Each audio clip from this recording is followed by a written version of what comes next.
Settima corsa, premio Fontola. Cavalli di 5-6 anni, 1-0-1 MMG Andrea Vitagliano, 2 Vaciglia Nicola Bortolotti, 3 Zucco Jet Antonio Di Nardo, 4 Zefanina Orlando Orlandi, 5 Zax Club Roberto Vecchione, 6 Zawadi Antonio Greppi. Seconda fila, 7 Zanzibar B Andrea Farolfi, 8 Zax Spritz Francesco Pettinari, 9 Victory Rutre B Gaspare Tranchina. Stacco della macchina, 3 su di una linea. Zucco Jet, Zefanina e Zawadi. È Zucco Jet che scende alla corda davanti a 01 MMG. Prima curva con Zefanina che cerca di sistemarsi seconda, manovra che riesce da parte di Orlando Orlandi, mentre all'esterno vediamo Zawadi. 14-2 i primi 200 metri da parte del figlio di Legendary Lover K.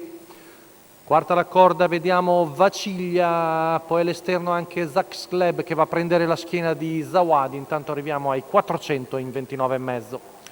Vantaggio Antonio Di Nardo con Zucco Jet, Zefanina seconda la corda davanti a 01 MMG, poi Vaciglia, mentre il treno esterno è composto da Zawadi, Zax Club e poi Zax Spritz. 600 in 45 scarsi, siamo al passaggio davanti alle tribune, sempre in controllo Zucco Jet su Zawadi che deve adeguarsi all'esterno, poi Zax Club e Zax Spritz accenna a spostare all'esterno anche Zanzibar B. Intanto 14-4 qui davanti alle tribune, ritmo sollecito, viene fuori un primo giro in 59,3.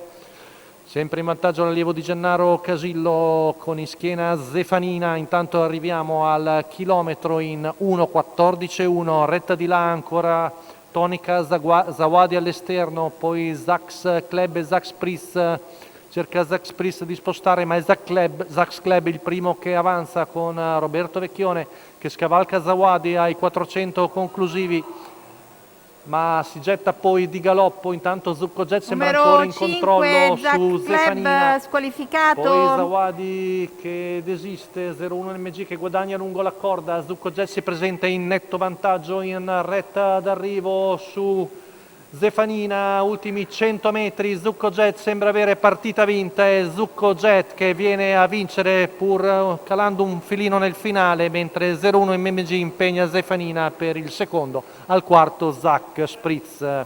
Tutti i quarti sotto il 30, alla fine viene una media di 1.13,6 per Zucco Jet. Antonio Di Nardo che mancava ancora oggi nella lista dei vincitori, il training è quello di Gennaro Casillo, i colori della scuderia Paduano. Rivediamo Zucco Jet vincere in percorso di testa, mentre rivediamo la lotta per il secondo posto con il numero 4 di Zefanina che si difende da 01 MMG. La quota in chiusura da favorito per Zucco Jet 1,42.